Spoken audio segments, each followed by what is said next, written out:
नमस्कार दोस्तों, happy study zone में आपका स्वागत है। और आज हम देखने वाले हैं मैथ के 20 क्वेश्चन ना जैसे से सीजल के लिए काफ़ी ज़बरदस्त और शानदार सेशन रहने वाला है। तो चलिए आज का सेशन स्टार्ट करते हैं क्वेश्चन नंबर फर्स्ट के साथ में। तो पहला क्वेश्चन है कि वह बड़ी से बड़ी संख्या कौन सी है जिसे 115, 149, 183 को विभाजित करने पर 3, 5 और 7 बचेगा। देखिए ऐसे क्वेश्चन को सॉल्व करने के लिए क्या करते हैं कि सबसे पहले जो यहाँ पर जो नंबर दिया गया है उसको क्या करिए कि यहाँ जो नंबर दिया गया है आपस में कटा लीजिए, ठीक है। क्योंकि बचेगा तो हम जो माइनस करने के बाद बचेगा उसमें से फिर क्या करेंगे, बड़ी से बड़ी संख्या पूछा हुआ है तो ए सेफ हम फाइंड आउट कर लेंगे, ठीक है। अब खुद भी कोशिश करेगा इसका आंसर देने का। तो देखिए 115 में आप क्या करेंगे, 3 को घटाएंगे 112 बचेगा, ठीक है। फिर 149 में आप 5 को घटाएंगे कितना बचेगा, 144 बचेगा, क्लियर। उसके बाद फिर देखिए 183 में आप जब 7 को घटा रहे होंगे तो 176 बचेगा, 176 बचेगा। और देखिए एचसीएफ निकालने के लिए आप बहुत सिंपल मेथड का यूज़ कर सकते हैं। क्या कर सकते हैं, ये जो दो नंबर है इसको आप आपस में सब्ट्रैक्ट कर लीजिए, माइनस कर लीजिए। तो 176 माइनस 144 कितना आ जा रहा है, तो आप देखेंगे कि 32 आ रहा है। अब इसमें आसानी क्या हो जाता है, आसानी ये हो जाता है कि आपके पास 32 दिया हुआ है, इसी का फैक्टर कर लीजिए 2, 16, 16 को फिर फैक्टर करेंगे 2, 8, यानी कि इसी के मल्टीपल में होगा। तो देखिए 32 का जो हम टुकड़ा करेंगे यानी कि 2 मल्टीपल में हो सकता है, 16 के मल्टीपल में हो सकता है या 8 के मल्टीपल में हो सकता है। तो सबसे पहले देखिए कि 16 के मल्टीपल में या 8 के मल्टीपल में सिर्फ एक ही ऑप्शन आपको दिख रहा है, ऑप्शन नंबर बी। आप ऐसे निकाल भी सकते हैं, वैसे कोई प्रॉब्लम नहीं है। इसका आंसर क्या हो जाएगा, ऑप्शन नंबर बी हो जाएगा। टाइम बचाने के लिए हम ऐसे कर सकते हैं। तो ऑप्शन नंबर बी इस प्रश्न का बिल्कुल सही उत्तर हो जाएगा। क्लियर है, निश्चित रूप से आपको समझ आया होगा। चलिए अगले क्वेश्चन की तरफ बढ़ते हैं। अब देखिए यहाँ पर सबसे छोटी भिन्न कौन सी है ये आपको बताना है। तो देखिए ऐसे क्वेश्चन को सॉल्व करने के लिए क्या करते हैं, एक सिंपल मेथड का यूज़ करते हैं। देखिए समझिएगा, देखिए 20 को आप 3 से मल्टीप्लाई कीजिए और यहाँ लिख दीजिए, यानी कि 20 को 3 से मल्टीप्लाई करते हैं तो 60 आ जाता है, क्लियर। उसके बाद फिर आप 5 को 75 से करते हैं, मतलब 5 को 15 से करते हैं तो 75 आ जाता है, क्लियर।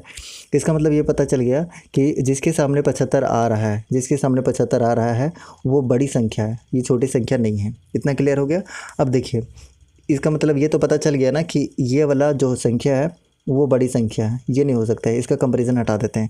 अब देखिए इसमें करते हैं तो 64 को जब आप 3 से मल्टीप्लाई करेंगे तो आपके सामने कितना आ जाएगा बताइए। 64 को आप 3 से मल्टीप्लाई कर रहे होंगे तो कितना, 4 × 12 और 18, 19 इतना ज़रा है। और यहाँ पर अगर आप मल्टीप्लाई करते हैं तो आपको कितना मिल रहा है बताइए, तो 120 मिल रहा है, 120 मिल रहा है, क्लियर है। अब देखिए यहाँ पर क्या हुआ कि इसका मतलब जो ये वाला आया हुआ है, ये वाला संख्या, ये तो बड़ा संख्या है तो ये भी नहीं हो सकता है, ठीक है। क्योंकि जिसके सामने छोटा आया है वो छोटी संख्या है ना, तो ये भी नहीं होगा, तो इसको भी हटा देते हैं, क्लियर।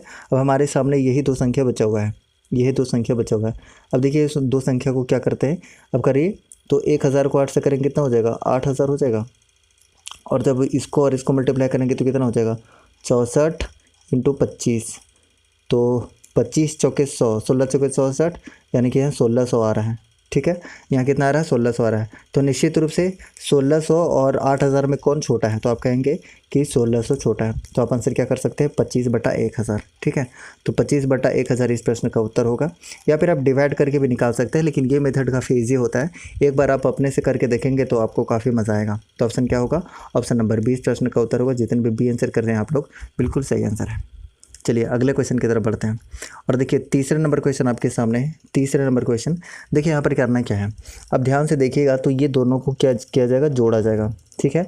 इसके जगह पे अगर आप x मान लीजिएगा तो वो इधर x आ जाएगा और ये वाला जो टर्म है पूरा क्या हो जाएगा, माइनस हो जाएगा।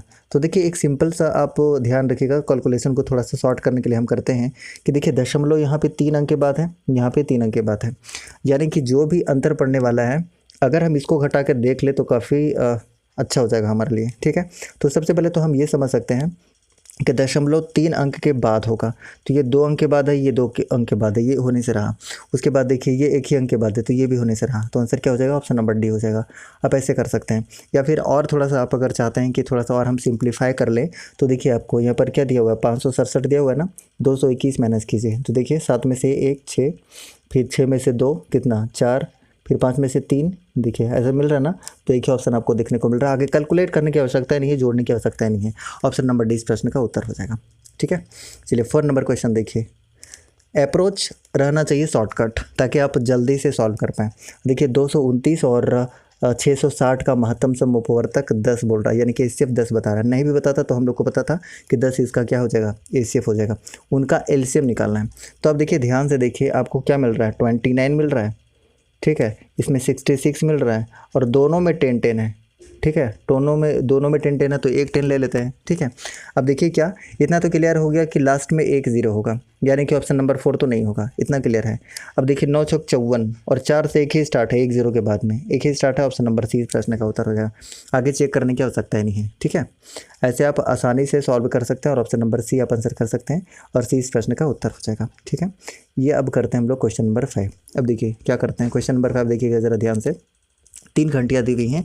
अब देखिए, इस तरह का जब भी क्वेश्चन आपको मिलता है कि 10, 15 और 20 मिनट के अंतराल पर बजती हैं, यदि तीनों घंटियाँ 5 बजे पीएम में एक साथ बज रही हो, तो अब वे एक साथ कब बजेंगे। देखिए ऐसे क्वेश्चन काफ़ी इजी होता है। सबसे पहले क्या करिए कि जो नंबर दिया गया है इसका आप निकाल लीजिए, क्या एलसीएम निकाल लीजिए। एलसीएम निकाल लीजिए, कितना हो जाएगा, 500 के 20 दिया 60 हो जाएगा, ठीक है, 60 हो जाएगा। और 60 क्या होगा, मिनट, क्योंकि मिनट के अंतराल पर बज रही है ना, तो ये मिनट हो जाएगा। और मिनट 60 मिनट मतलब क्या होता है, 1 घंटा। और 6 बजे फिर दोबारा कब, 1 घंटा बाद, यानी कि 5 के बाद 6 बजे हो जाएगा। 5 बजे ना, 5 बजे के बाद एक साथ कब बजेंगे, 6 बजे। तो ऑप्शन नंबर क्या करेंगे, ऑप्शन नंबर डी इस प्रश्न का उत्तर होगा। जितने भी आप डी आंसर करने की कोशिश कर रहे हैं, option number D is correct one. Option number D इस प्रश्न का उत्तर हो जाएगा। क्लियर। नेक्स्ट है क्वेश्चन नंबर 6। और देखिए क्वेश्चन नंबर 6 में क्या दिया है कि अरुण की आय बालक की आय की 150% है। अब देखिए अरुण की आय कह रहा है ना, तो यहाँ पर अरुण की आय किसकी, बालक की आय की कितना है, तो आप कहेंगे 150%। 150% यानी कि 150/100, और 150/100 आप जब करेंगे और इसको कैलकुलेट करेंगे तो कितना हो जाएगा, 5 तिया 15 और 5 दूनी 10, यानी कि 3/2 हो जाएगा। आप ये कह सकते हैं ए और बी का जो रेशियो आपको मिल गया, कितना मिल गया, तो आप कहेंगे कि 3/2 मिल गया। इतना क्लियर है। अब देखिए आगे क्वेश्चन क्या कह रहा है कि अरुण की आय, किसका, चंदू की आय ना, चंदू की आय अरुण की आय की कितनी है, 120% है। 120 बटा क्या हो जाएगा, 100 हो जाएगा, 120/100 हो जाएगा। अब इसको कैलकुलेट करेंगे तो कितना हो जाएगा, 0 से 0 कैंसिल, और 2 से काटेंगे 6 और 2 से काटेंगे 5, यानी कि आप कह सकते हैं कि C/A जो आपको मिल गया वो कितना मिल गया, 6/5 मिल गया ना। अब ध्यान दीजिएगा यहाँ पर कि आपका यहाँ पर जो हमने रेशियो निकाला है, ए का वैल्यू यहाँ पर 3 है, ए का वैल्यू यहाँ पर 5 है, दोनों बराबर होना चाहिए ना, तभी तो रेशियो निकाल सकते हैं। तो देखिए करेंगे क्या, आप ऐसा करिए कि दोनों को 15 बना सकते हैं, हम बिल्कुल बना सकते हैं। तो ऐसा करते हैं कि 3/3 से यहाँ मल्टीप्लाई करते हैं, और यहाँ कितना से मल्टीप्लाई कर लेते हैं, यहाँ से कर लेते हैं 5/5 से, ठीक है। तो ए का वैल्यू आपके सामने कितना निकल के आ गया, तो आप कहेंगे कि 5 तिया 15 निकल के आ गया, 15 निकल के आ गया। क्लियर। बी का वैल्यू 10 निकल के आ गया, और सी का वैल्यू देखिए 6 तिया 18 निकल के आ गया, ठीक है। 8 5 13, 13 3 30 और 43, यानी कि टोटल जो निकल के आ गया, टोटल कितना निकल के आ गया, 43। बस इसी का काम था। टोटल हमारे पास कितना निकल के आ गया, 43। और यही जो 43 है ये किसके बराबर है, तो आप कहेंगे कि 86 के बराबर है, 86,000 के बराबर है। तो एक का वैल्यू कितना हो जाएगा, 2000 हो जाएगा, 2000 हो जाएगा ना। अब किसका पूछा था, ये पूछा है चंदू का, और चंदू का कितना था, 18 था ना चंदू का। तो चंदू का 18 और 18 दूनी कितना हो जाएगा, 36। तो इस प्रश्न का उत्तर क्या करेंगे, ऑप्शन नंबर ए इस प्रश्न का उत्तर हो जाएगा। जितने भी ए आंसर कर रहे हैं सही है, राइट। नेक्स्ट क्वेश्चन देखते हैं, क्वेश्चन नंबर 7। देखिएगा क्वेश्चन नंबर 7 क्या दिया हुआ है, आपके पास दिया हुआ है कि श्याम के अंक दिव्या के अंक से कितना 25% अधिक है, दिव्या के अंक श्याम के अंक से कितना प्रतिशत कम है। देखिए 2 तरीका है। पहले तो पहला तरीका आप देख लीजिए जो कि आसान तरीका है। 25% का परसेंटेज वैल्यू कितना होता है, तो आप कहेंगे कि 1/4 होता है, ठीक है। इतना क्लियर है, 1/4 इसका परसेंटेज वैल्यू हो जाएगा। क्लियर है। अब देखिए पहले 4 था और कितना अधिक है, तो 1 अधिक हो जाएगा, तो यहाँ कितना हो जाएगा, 4 से 5 हो जाएगा। अब 4 से 5 हो गया, ठीक है, 4 से 5 हो गया, यानी कि कितना कम है, दिव्या से कितना कम है। अगर ये श्याम का है और ये दिव्या का है, तो दिव्या से कितना कम है, तो 1 कम है, ठीक है। किससे, दिव्या से, तो दिव्या 5 हो जाएगा इंटू 100, 20% इसका आंसर हो जाएगा। एक तो ये तरीका है, और एक तरीका है कि जो यहाँ पर आर का वैल्यू दिया हुआ है 100 + R इंटू 100, इसे भी कर सकते हैं, यानी कि 125 इंटू 100 कैलकुलेट करिए, 20% आपको मिलने वाला है, ठीक है। 20% इस प्रश्न का उत्तर होगा। नेक्स्ट क्वेश्चन है क्वेश्चन नंबर 8। अब देखिए इसमें क्या दिया हुआ है, कि आपके पास वस्तु का 8% और 12% के लाभ के आधार पर नकद का अंतर कितना हुआ है, 3 रुपया दिया हुआ है। दोनों को विक्रय मूल्य का अनुपात क्या होगा। देखिए ये लाभ दिया हुआ है ना, लाभ दिया हुआ है तो सिंपल से अंतर पे ध्यान मत दीजिए आप ऐसा करिए कि लाभ दिया हुआ है मतलब 108 है और इधर ये लाभ दिया हुआ है मतलब 112 है। कैलकुलेट कर लीजिए, ऑप्शन नंबर ए आपको देखने को मिल जाएगा। सो ऑप्शन नंबर ए इस प्रश्न का उत्तर हो जाएगा। ठीक है, अब देखिए अगला क्वेश्चन आपके सामने है कि एक व्यापारी उसके सामान पर क्रय मूल्य से कितना 25% अधिक अंकित करता है, 8% छूट देता है, उसका लाभ प्रतिशत क्या होगा। अब देखिए बड़े आसानी से करते हैं, ऐसा करते हैं कि 25% अधिक है तो ऐसा कोई वैल्यू मान लेते हैं सीपी हम मान लेते हैं 400। ठीक है, और जो एमपी इसका है यानी कि मार्क प्राइस है, अंकित मूल्य है, वो कितना अधिक अंकित करते हैं 25%। अब देखिए 400 को 25% आप आसानी से निकाल सकते हैं 100, यानी कि वो अंकित कितना कर देता है, 500 रुपये अंकित कर देता है। ठीक है, और देखिए 8% का छूट देता है किस पर, अंकित मूल्य पर। अब देखिए 8% तो इसका 8% कितना, 1% पहले निकालिए तो 5 हो जाएगा, तो 8 × 5 = 40 क्या हो जाएगा, इसका 8% हो जाएगा, यानी कि 40 रुपये का छूट देता है। तो कितना बच गया यहाँ पर, यानी कि वो कितना में बेच देता है, 40 रुपये का छूट दे रहा है तो आप कहेंगे 460 रुपये में बेच दे रहा है। तो यहाँ पर बेनिफिट कितना का हो रहा है, देखिए एसपी कितना है आपके पास, 460 रुपये खरीदा कितना में, 400 में, यानी कि टोटल इसके पास बेनिफिट कितना हुआ, लाभ कितना हुआ, तो 60 हुआ। कितना पर, सीपी पे कैलकुलेट करते हैं ना लाभ प्रतिशत, तो बस 400 आप यहाँ पर ये कर लीजिए, मल्टीप्लाई 100 कर लीजिए। ठीक है, इसको सॉल्व करिए तो कितना हो जाएगा, 2 जीरो से 2 जीरो कैंसिल हो जाएगा और 15 चौके 60, 15%। ठीक है, आंसर क्या होगा, ऑप्शन नंबर बी जितने भी कर रहे हैं सही है। अगला क्वेश्चन, अब देखिए क्वेश्चन नंबर 10 को देखते हैं, ये भी इजी क्वेश्चन है। देखिए पी का कार्य करने में क्यू से दुगना सक्षम है, पी और क्यू। ठीक है, अगर ये एक है तो ये दुगना सक्षम है, ये ऐसा क्वेश्चन बोल रहा है। दोनों एक साथ मिलकर एक काम को 22 दिनों में कर सकते हैं, दोनों मिलके, यानी कि 2 1 3, टोटल जो वर्क डन हो गया वो कितना हो गया 66। तो क्यू अकेले कितना दिन में करेगा, तो क्यू का कैपेसिटी कितना है, तो आप कहेंगे 1 है, तो 1 से आप डिवाइड कर लीजिए, 66 दिन में कर देगा। ठीक है, ऑप्शन सी इसका सही आंसर हो जाएगा। ठीक है, option number C is correct one, जितने भी सी कर रहे हैं सही है, ऑप्शन सी हो जाएगा। ठीक है, चलिए अगले क्वेश्चन की तरफ बढ़ते हैं, इसका आंसर करें।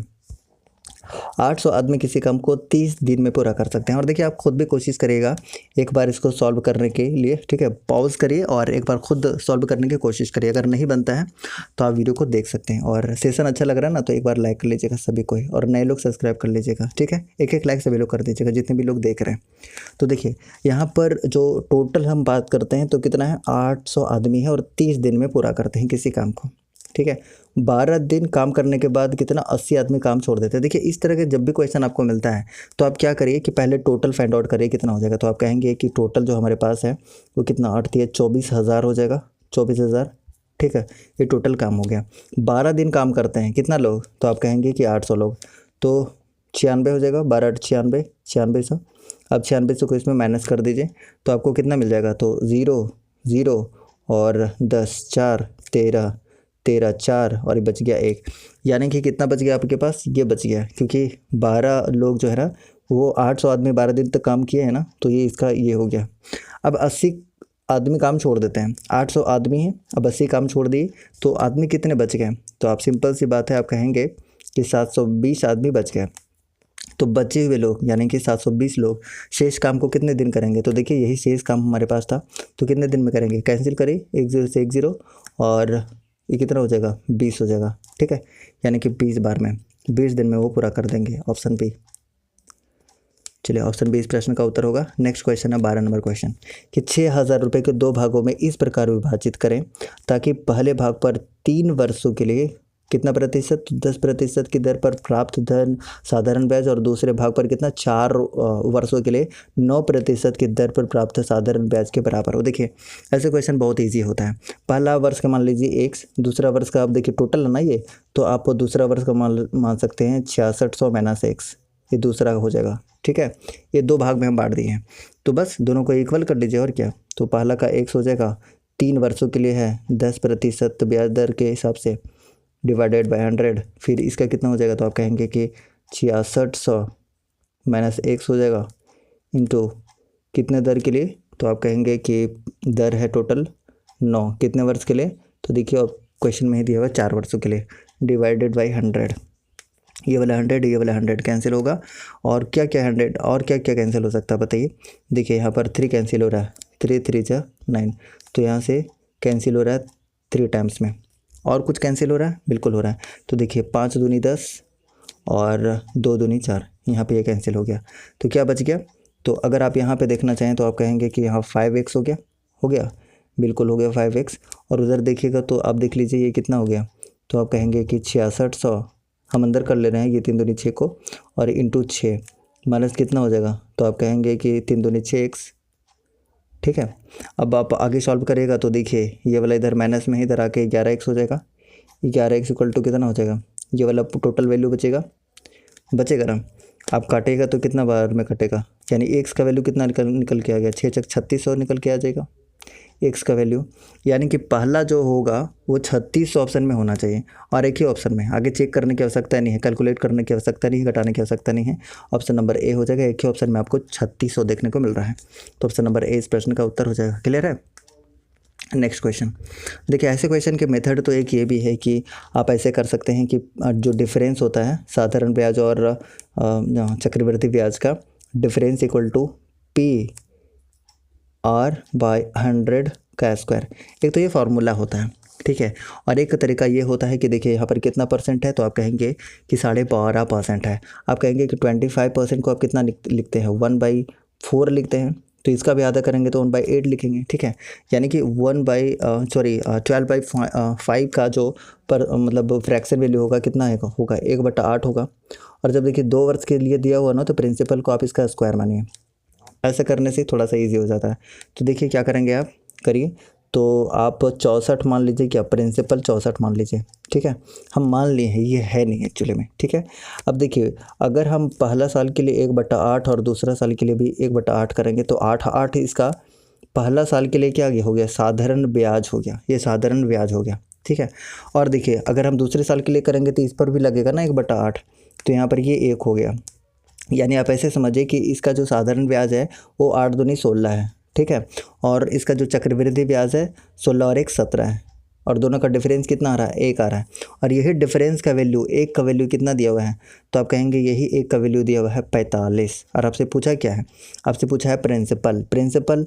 45 नहीं है, 64 है। 1 का वैल्यू जब 45 है तो बस दोनों को मल्टीप्लाई कर लीजिए, तो कितना हो जाएगा, 45 को 64 से मल्टीप्लाई कीजिए। 45 को जब आप 64 से मल्टीप्लाई कर रहे होंगे तो कितना हो जाएगा, तो देखिए इसको 9 और 5 में तोड़ सकते हैं ना, 9 और 5 में, तो कितना हो जाएगा, ये हो जाएगा 16 चौके 64, 16 चौके 64। तो आप ऐसे कह सकते हैं कि 5 चौके 20। ठीक है, 5 चौके 20, तो ये 20 हो जाएगा, और 16 9 144। अब देखिए कितना हो जाएगा, 288, और 1 0 लास्ट में, ऑप्शन नंबर ए हो जाएगा। ठीक है, एक तो ये तरीका है, और एक तरीका हमने तो बताया है कि 45 इक्वल टू पी लिख लीजिए, फिर 12.5 कर लीजिए, डिवाइडेड बाई 100 कर लीजिए, और स्क्वायर कर लीजिए, जो पी का वैल्यू आएगा ये यही आने वाला है, ऑप्शन नंबर ए। तो जो आपको आसान लगता है वैसे करिए। चलिए 14 नंबर क्वेश्चन देखिए।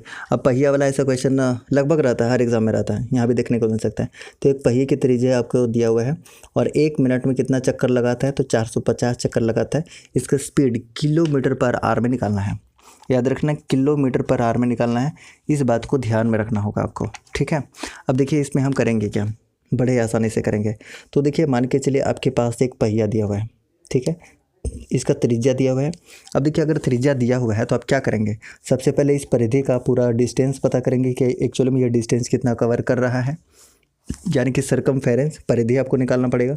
और परिधि क्या होता है, तो आप कहेंगे 2πr होता है, यानी कि 2 22/7, और r का वैल्यू कितना है 0.35, यानी कि 35/100 कह सकते हैं आप, कह सकते हैं ना, बिल्कुल कह सकते हैं। कैलकुलेट करिए, तो ये 5 से कटेगा, और ये 20, ये 10, ये 2 कैंसिल। ठीक है, तो 2.2, यानी कि एक परिधि का जो वैल्यू आपके सामने आ गया 2.2 निकल के आ गया। लेकिन टोटल चक्कर कितना लगाता है, जो टोटल चक्कर लगाता है वही इसका टोटल डिस्टेंस हो जाएगा। तो टोटल डिस्टेंस की बात करते हैं तो आपके सामने निकल के आ गया कितना, ये रहा टोटल डिस्टेंस, कितना हो गया 450 इंटू कितना 2.2, ये टोटल डिस्टेंस हो गया 450 चक्कर में। ठीक है। टाइम कितना दिया हुआ है 1 मिनट, और 1 मिनट में कितना सेकंड, तो आप कहेंगे कि 60 सेकंड। इसको दशमलव हटाइए और यहाँ 10 लगाइए। अब जो आंसर आएगा वो मीटर पर सेकंड में आएगा, लेकिन यहाँ पूछा है किलोमीटर पर आवर में। तो इसको करने के लिए हम क्या करते हैं, 18/5 से गुणा कर देते हैं ताकि ये किलोमीटर पर आवर में चेंज हो जाए। बस कैलकुलेट कर लीजिए, विल गेट आंसर। तो देखिए यहाँ करते हैं तो क्या होगा, 1 0 से 1 0 कैंसिल हो जाएगा, 15 × 45, 15 × 60। अब ये 4 जो है 2, यहाँ पर 11 हो जाएगा, यहाँ पर 9 हो जाएगा, ठीक है। 9 × 27, 9 × 27, तो 27 27 कितना हो जाएगा, 297/5, ठीक है। कितना हो जाएगा, जो 297/5 हो जाएगा। ऐसे करिए, 2 2 से मल्टीप्लाई कर लीजिए, इतना क्लियर है ना। तो करिए, तो 7 दूनी 14, 9 5, एक संख्या बाद 0, यानी कि 59.40 एक ही ऑप्शन में दिख रहा है, ऑप्शन नंबर 1 आंसर हो जाएगा, ठीक है। क्लियर है। हम सेट लगा रहे, थोड़ा फास्ट ज़रूर चलना चाहेंगे। आप ख़ुद भी एक बार पॉज करके और इसका आंसर करने की कोशिश कर सकते हैं। 120 मीटर लंबी रेलगाड़ी है, 10 सेकंड में कितना 100 लंबे प्लेटफॉर्म को पार करती है। इसकी चाल क्या होगी किलोमीटर पर आवर में, ये ध्यान देना है आपको।